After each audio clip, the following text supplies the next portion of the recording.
ورحمۃ اللہ وبرکاتہ۔ طب نبوی کے ایک نئے پروگرام کے ساتھ آج ہمارا ٹاپک ہے انگور۔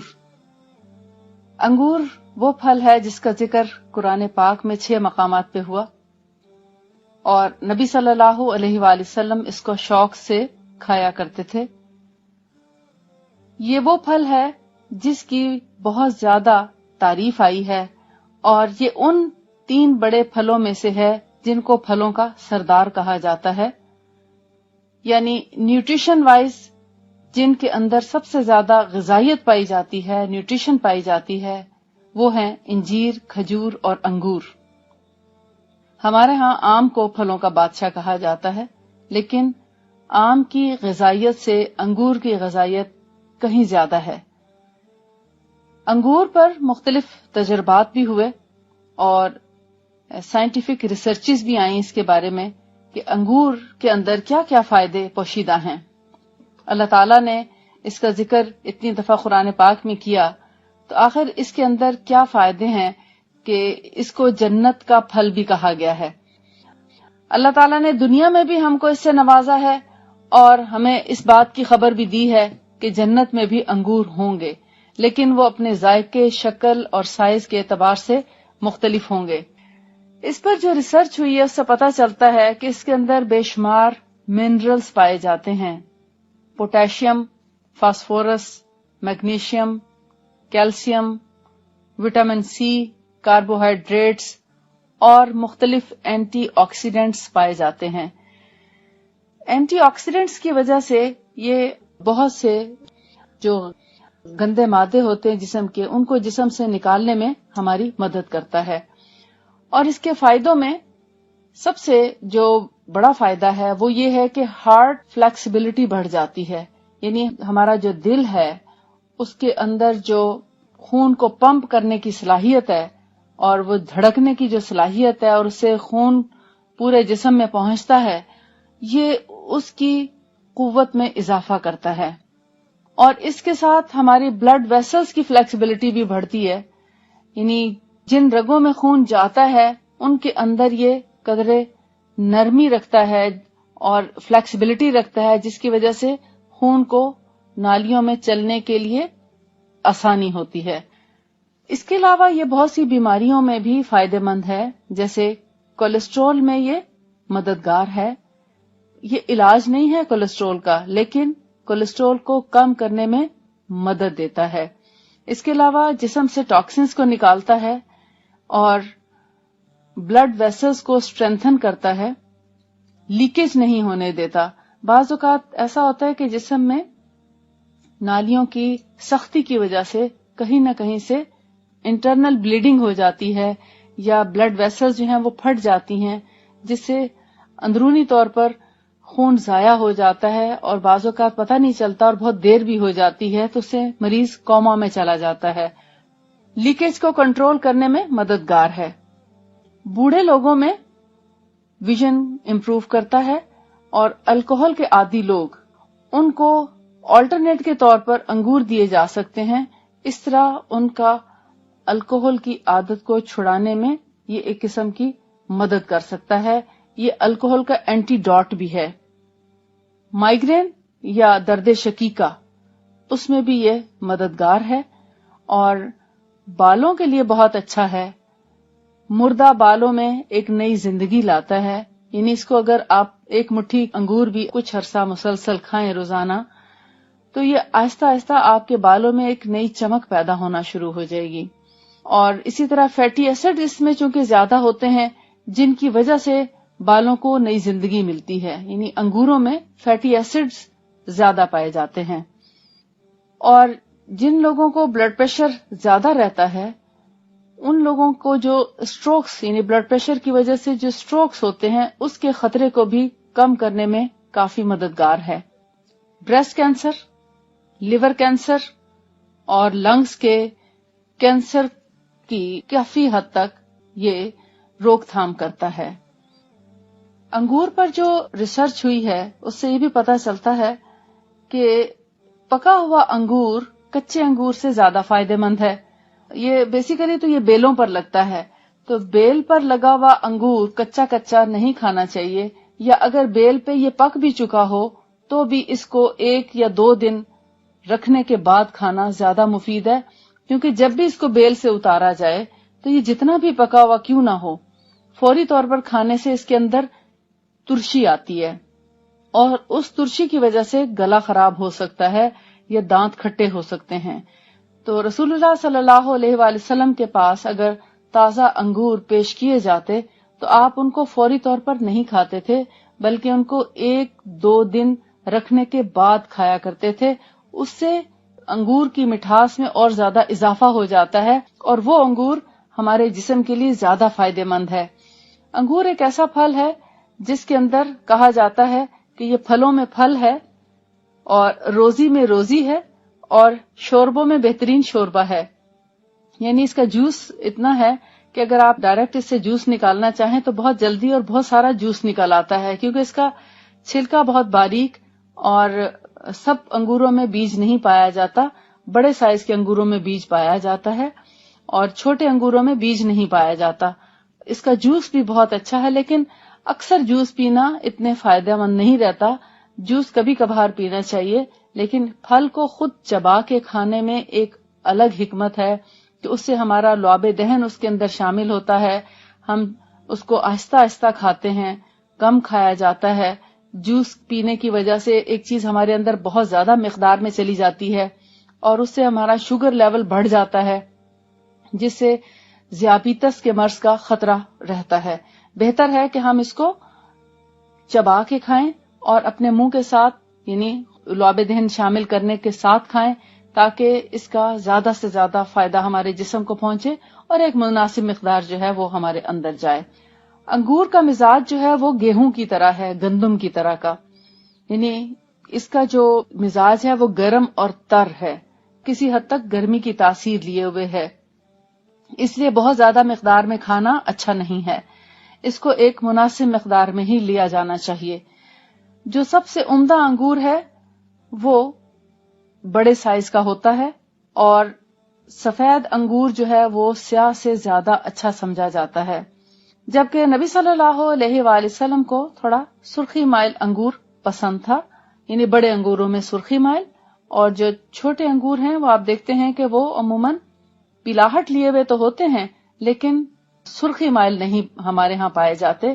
کچھ ملکوں میں جیسے افغانستان میں سرخی مائل چھوٹے انگور بھی ملتے ہیں جن کے اندر بیج نہیں ہوتا، لیکن ہمارے ہاں پاکستان میں زیادہ تر بڑے انگوروں کے بیج ہوتے ہیں اور چھوٹے انگور بغیر بیج کے ملتے ہیں، جس میں سندر خانی بہت خوبصورت اور بہت مزیدار انگور ہے، کوئٹہ کے علاقے میں پایا جاتا ہے، اور وہ بہت اچھی نسل کا انگور ہے اور بہت عمدہ انگور ہے۔ انگور اگر بہت زیادہ کھایا جائے تو اس سے اپھارا ہو سکتا ہے اور اس سے پیٹ خراب بھی ہو سکتا ہے، موشن آ سکتے ہیں۔ اگر انگور کا چھلکا تھوڑا سا سکڑ جائے، یعنی ایک انگور ہوتا ہے نا بہت چمکدار چھلکا ہوتا ہے اس کا اور بہت فریش ہوتا ہے، تو ایسے میں بہت فریش انگور نہ کھائیں تو ہمارے فائدے میں ہے، اور اگر ہم اس کو تھوڑا سا رکھ دیں اور اس کا چھلکا قدرے نرم ہو جائے، ڈھیلا ہو جائے، اس وقت اس کو کھائیں تو وہ زیادہ فائدے مند ہے۔ انگور جسم کو تقویت پہنچاتا ہے۔ کشمش جو اس سے بنائی جاتی ہے، یعنی انگوروں کو سکھانے کے بعد، یعنی جب انگور سوکھ جاتے ہیں، چھوٹے انگوروں کو کشمش کہا جاتا ہے، اور جو بڑے انگور سکھانے کے بعد ان سے منقع بنایا جاتا ہے۔ یہ دونوں پھل ایسے ہیں کہ اگر ان کو خشک کر کے بھی کھایا جائے تو یہ بہت فائدہ دیتے ہیں، خاص طور پر ان لوگوں کو جن کے اعصاب بہت تھکے تھکے رہتے ہیں اور اعصابی کمزوری کا شکار جو لوگ ہیں ان کے لیے انگور بہت فائدہ مند پھل ہے۔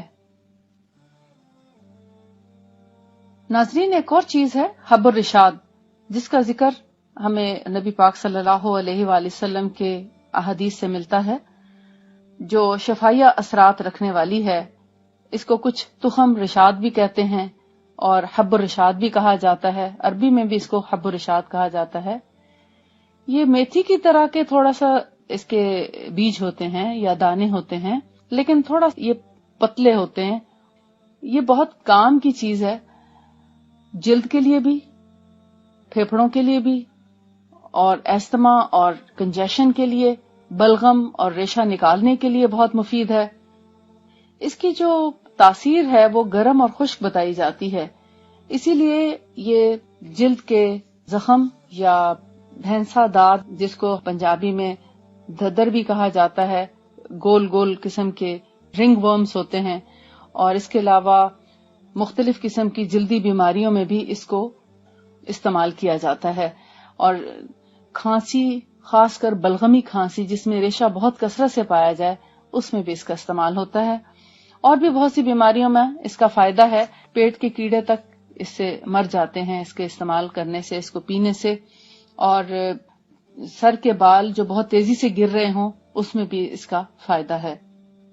رسول اللہ صلی اللہ علیہ وآلہ وسلم نے اس کے بارے میں فرمایا کہ 2 تلخ چیزوں میں کس قدر شفا ہے، ایک صبر اور دوسرا تخم رشاد یعنی حب الرشاد. یہاں ہم حب الرشاد کا ذکر کر رہے ہیں. یہ قدرے گرمی پیدا کرتا ہے، اور اگر اس کو استعمال کیا جائے تو یہ قبض کو کسی حد تک نرم کرتا ہے، کیونکہ جیسے اسبغول کے اندر تھوڑا سا لیسدار مادہ ہوتا ہے، اس کے اندر بھی اسی طرح کی تھوڑا لیس سی پائی جاتی ہے. جب اس کو تھوڑی دیر بھگو کے رکھا جاتا ہے یہ پھول جاتا ہے. اور اگر اس کو جلدی امراض میں استعمال کیا جائے تو مختلف طریقوں سے اس کو پیس کر، اور اس کو کبھی شہد کے ساتھ ملا کر، اور کبھی اس کو مختلف طریقوں سے جلد پر لگایا جاتا ہے. پیٹ کے کیڑے اور کدو دانے مارنے کے لیے اس کو بھگو کر اور اس کو گرم پانی کے ساتھ یا زیتون کے تیل کے ساتھ پیا جاتا ہے. یہ تلی کے ورم کو تحلیل کرنے کی صلاحیت رکھتا ہے. اگر شہد کے ساتھ ملا کر اس کا لیپ کیا جائے تو یہ تلی کے ورم کو دور کر دیتا ہے. مہندی کے ساتھ جوشاندہ بنا کر پلائیں تو سینے کے ریشے اور کنجیشن کو اور بلغم کو صاف کر دیتا ہے. اور اگر کسی جگہ پر اس کا بخور کیا جائے، یعنی جلتے کوئلوں پر اگر اس کو چھڑک دیا جائے، تو وہاں کے کیڑے مکوڑے سب بھاگ جاتے ہیں یا مر جاتے ہیں. اور بالوں کے گرنے کو بھی روکتا ہے. اور اگر جو کا آٹا اور سرکے سے، یعنی جو کے آٹے اور سرکے میں اس کو ملا کر اس کا لیپ کیا جائے تو ارک النساء کے درد کو بھی فائدہ دیتا ہے. ارک النساء کا درد جو ہے وہ لنگڑی کے درد کو یا شیٹیکا کو کہا جاتا ہے. تو شیٹیکا پین کے لیے اس کو جو کے آٹے اور سرکے سے ملا کر، یعنی جو کا آٹا، سرکہ اور اس کو ملا کر پانی سے بھگو کر اس کو اگر اس جگہ پر لگا دیا جائے تو یہ اس درد سے کافی حد تک آرام مل جاتا ہے. اگر اس کو پانی اور نمک کے ساتھ پھوڑوں پر ملا جائے تو ان کو یہ بہت جلدی نرم کر دیتا ہے. پھوڑے وہ جو بند منہ والے پھوڑے ہوتے ہیں، بہت بڑے بڑے بوائلز ہوتے ہیں. بعض اوقات لوگوں کے اندر یہ بات مشہور ہے کہ یہ 7 نکلتے ہیں، تو وہ بڑے بڑے پھوڑے ہوتے ہیں اور ان کا منہ نہیں بنتا، تو بہت تکلیف دہ ہوتے ہیں، اور سویلنگ ہو جاتی ہے، ورم آ جاتا ہے اور دہکتے رہتے ہیں مگر، اور اس کے اندر بڑی تکلیف ہوتی ہے، بہت درد ہوتا ہے. تو ان کا منہ بنانے کے لیے اگر اس کو پیس کر اور شہد میں ملا کر وہاں پر لیپ کر دیا جائے تو وہ ان پھوڑوں کو پھوڑ کے، یعنی ان کے اندر سے پس نکالنے میں مددگار ثابت ہوتا ہے. اس طرح اس کے اندر سے گندگی اور گندے مادے سارے جب نکل آتے ہیں تو بار بار پھوڑے نکلنے کی عادت بھی ختم ہو جاتی ہے. جن پھوڑوں کو بند کرنے کے لیے یا ختم کرنے کے لیے اینٹی بایوٹکس کھائی جاتی ہیں تو وہ اینٹی بایوٹکس اس وقت تو اس پھوڑے کو مندمل کر دے گی، آہستہ آہستہ وہ خون میں شامل ہو کے ختم ہو جائے گا، لیکن تھوڑے عرصے کے بعد وہ کہیں اور سے پھوڑا بن کے سامنے آ جائے گا. پھر اس کو اگر آپ اینٹی بایوٹک سے روکیں گے تو وہ کسی اور جگہ سے نکل آئے گا، یا بعض اوقات پھوڑوں کی شکل کی بجائے وہ ایک نئی بیماری کی شکل میں اسکن کے اوپر کوئی ایک اور بیماری جو ہے وہ نمودار ہو جاتی ہے. تو رسول اللہ صلی اللہ علیہ وآلہ وسلم نے پھوڑے اور پھنسیوں پر دم کا طریقہ بھی سکھایا ہے، وہ انشاءاللہ ہم آئندہ ذکر کریں گے. لیکن پھوڑوں کے علاج کے لیے مختلف دوائیں بھی آپ صلی اللہ علیہ وآلہ وسلم نے تجویز فرمائی ہیں، جس میں ہمارے جو پھوڑے ہیں وہ بہہ کر اور ان کا گندگی جو ہے وہ صاف ہو جائے. کیونکہ ہمارے ہاں جو علاج رواج پایا ہوا ہے وہ یہ کہ اینٹی بایوٹک دے کے تمام پیپ کو سکھا دیا جائے اور اس سارے گند کو جسم کے اندر ہی رہنے دیا جائے. جب یہ گندگی اندر بار بار خون کے اندر پھیلا دی جاتی ہے تو ایک وقت آتا ہے وہ کہیں نہ کہیں سے کینسر بن جاتا ہے. تو بہتر ہوتا ہے کہ جس جگہ پر اگر پھوڑا نکلا ہے یا پھنسی نکلی ہے تو اسی جگہ پر ایسا علاج کیا جائے کہ وہ پس جو ہے وہیں سے باہر نکال دی جائے. تو یہ کوئی اتنا پریشان کن بات نہیں ہے یا کوئی بہت تکلیف دہ بات نہیں ہے، بلکہ یہ بڑے آسانی کے ساتھ پس نکالی جا سکتی ہے. آپ صرف کلونجی کا تیل بھی اگر بار بار لگاتے رہیں تو وہ پس باہر نکل آتی ہے اور بہت اچھا آپریشن کر دیتا ہے بلیک سیڈ آئل. لیکن اگر بہت بڑے سائز کا پھوڑا ہے تو آپ اس پر یہ تخم رشاد یا حب الرشاد لگا کر شہد کے ساتھ ملا کر لگائیں، اس کا لیپ بنا کر. پہلے تخم رشاد کو تھوڑے سے پانی میں تھوڑی دیر کے لیے بھگو دیں، 1 گھنٹے کے لیے، تو اس کے اپنی جو لیسدار مادہ ہے وہ باہر آ جائے گا. پھر اس کے اندر اتنا شہد ملائیں کہ وہ کریم کی طرح یا محلول کی طرح ہو جائے کہ وہ جسم پر صحیح طرح سے جم سکے. تو جب اس کو پھوڑے کے اوپر لگائیں گے، یعنی رات بھر بھی اس کو لگا رہنے دیں تو کوئی حرج نہیں، تو بار بار اس کی پٹی تبدیل کریں یہاں تک کہ وہ اس کے اندر سے مواد پوری طرح پک کر اور باہر آ جائے. یہ اس کا بہترین طریقہ ہے. یہ عرق النساء کے لیے بھی فائدہ مند ہے، اور اگر اس کو پیا جائے یا اس کا حقنہ لگایا جائے تو یہ کمر کے درد سے بالکل نجات دے دیتا ہے اور بلغم کو ختم کر کے پوری سینے کی لیس اور ریشے کو صاف کر دیتا ہے. حکیم جالینوس نے لکھا ہے کہ اس کی قوت رائی کے دانے کی طرح ہے، اسی لیے یہ کمر کے درد میں عرق النساء کو بہت فائدہ دیتا ہے. اور اس کی سکائی کرنا بھی بہت مفید ہے، یعنی ان دانوں کو اگر گرم کر کے پوٹلی میں باندھ دیا جائے اور اس پوٹلی سے اگر سکائی کی جائے تو یہ اندر تک درد کو ختم کر دیتا ہے. دمے کے مریضوں کے لیے بھی یہ بہت فائدہ مند ہے، یعنی اگر کسی کو استما ہو تو اس کو مختلف قسم کی دواؤں کے ساتھ ملا کر استما کے مریضوں کا بھی علاج کیا جاتا ہے. کھانسی میں تخم رشاد کو اگر باریک پیس کر 3 گنا شہد کے اندر ملا دیا جائے، یعنی اگر 1 چمچ تخم رشاد کا ہے تو اس سے 3 گنا شہد کے اندر اس کا پاؤڈر ملا کر کچھ دیر رکھ دیں اور پھر اس شہد کو مریض کو کھانے کو دیا جائے، یعنی چھوٹے بچوں کو تو ظاہر انگلی پہ لگا کے بھی آپ چٹاتے رہیں. تھوڑی 5 سال یا 7 سال کا بچہ ہے تو اس کو 1/4 چمچ، اور اگر بڑی عمر کے ہیں بچے 10 سال تک کے تو آدھی چمچ، اور جو بالغ افراد ہیں ان کے لیے 1 ٹی اسپون دن میں 3 دفعہ دیا جا سکتا ہے. تو یہ کھانسی کے خاص طور پر وہ کھانسی جو بلغمی کھانسی کہلاتی ہے یا ریشے والی جس کے اندر کنجیشن پایا جاتا ہے، ایسی کھانسی کے لیے تخم رشاد بہت مفید ہے.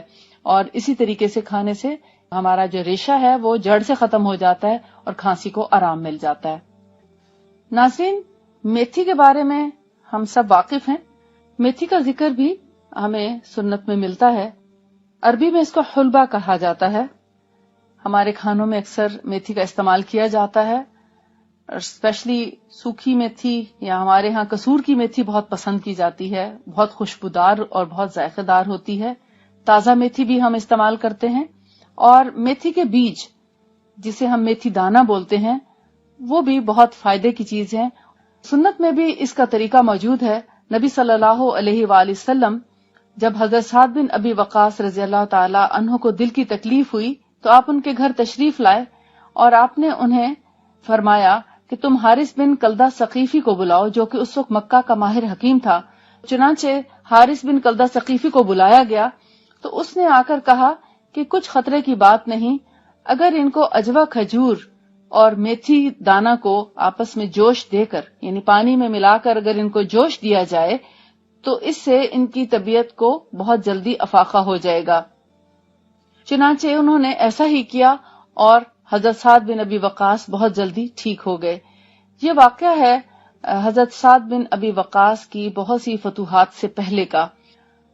ان کو دل کی جب تکلیف ہوئی تو رسول اللہ صلی اللہ علیہ وآلہ وسلم ان کے پاس آئے اور انہوں نے ان کے سینے پہ ہاتھ رکھا اور فرمایا، سعد تمہیں تو دل کی تکلیف ہے، یہ دنیا میں فرسٹ ڈائگنوسس ہو رہی ہیں، پہلی دفعہ دل کی تکلیف کا ڈائگنوز کیا گیا کہ کسی انسان کو دل کی تکلیف دنیا میں ہوئی، اور اس کو جو پہچانا تو نبی صلی اللہ علیہ وآلہ وسلم وہ پہلے انسان ہیں جنہوں نے دل کی بیماری کو پہچانا اور پھر اس کا علاج بھی فرمایا۔ آپ صلی اللہ علیہ وآلہ وسلم نے انہیں 7 اجوا کھجوروں کی گٹھلیاں پیس کر کھجور کے ساتھ کھانے کا مشورہ دیا، اور ساتھ میں آپ نے حکم دیا کہ حارث بن کلدہ ثقیفی کو بلایا جائے۔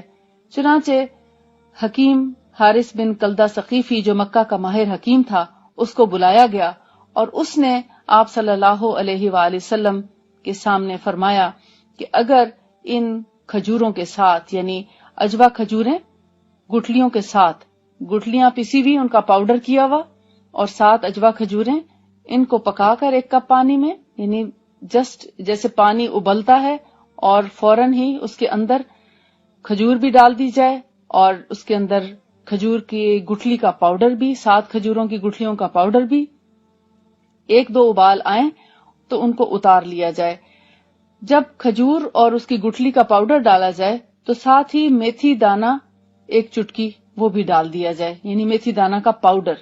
یہ وہی میتھی دانہ ہے جس کا ہم ذکر کر رہے ہیں۔ لہذا حارث بن کلدہ ثقیفی کے کہنے کے مطابق جب حضرت سعد بن ابی وقاص کو اسی طریقے سے محلول دیا گیا تو انہوں نے بہت جلدی صحت پکڑ لی، اور اس کے بعد انہوں نے بہت سی فتوحات کی، بالکل وہ ٹھیک ہو گئے۔ آج کے ہمارے دل کے مریضوں کا اور ان کا جو علاج ہو رہا ہے اس کا موازنہ کیا جائے، اور نبی صلی اللہ علیہ وآلہ وسلم کے بتائے ہوئے طریقے کے مطابق حضرت سعد بن ابی وقاص کا کیس جس طریقے سے ٹھیک ہوتا ہے، ان دونوں کا اگر کمپیریزن کیا جائے تو پتہ چلتا ہے کہ آج کا ہمارا مریض سیڑھیاں نہیں چڑھ سکتا، یعنی جس کو دل کی تکلیف ہے اور وہ آج کی دواؤں پر اگر چل رہا ہے تو وہ مریض سارے کام جو ہے اس کے آہستہ آہستہ ختم ہوتے چلے جاتے ہیں اور وہ مکمل بیڈ ریسٹ پہ چلا جاتا ہے۔ فتوحات تو کیا، وہ گھر والوں کے کام کا بھی نہیں رہتا، بلکہ گھر والوں کا محتاج بن جاتا ہے۔ آج کی دوائیں جس طرح سے انسانوں پر اثر چھوڑ رہی ہیں، وہ انسانوں کو صحت سے ہمکنار کرنے کی بجائے زیادہ تر ان کے جو سائیڈ ایفیکٹس ہیں ان کی وجہ سے انسان کمزور زیادہ ہوتے چلے جا رہے ہیں۔ اس میں شفائی اثرات کم اور دوائی اثرات زیادہ ہیں، جس کی وجہ سے انسانوں کی صحت دن بدن کمزور ہوتی چلی جا رہی ہے۔ میں دواؤں کے حق میں تو ہوں، لیکن ان دواؤں کے حق میں ہوں جو انسان کو صحت سے ہمکنار کریں، ان کو شفا یاب کریں اور ان کی تکلیفوں کو دور کر دیں۔ ایسی دواؤں کے حق میں نہیں ہوں جو انسان کو ساری زندگی دوائیں کھانے پر مجبور رکھیں، یعنی ایک ایسی دوا جب آپ شروع کر لیں جس کے بعد ڈاکٹر کہیں کہ اب آپ کو ساری زندگی اس کے ساتھ زندہ رہنا ہوگا، تو وہ دوا نہیں ہے، وہ نشہ ہے۔ لہٰذا ایسے نشوں سے دور رہنے کی کوشش کریں، اور کوشش یہ کریں کہ ایسا علاج ڈھونڈیں، ایسا علاج صرف اور صرف نبی صلی اللہ علیہ وآلہ وسلم کے طریقے سے ہمیں ملتا ہے۔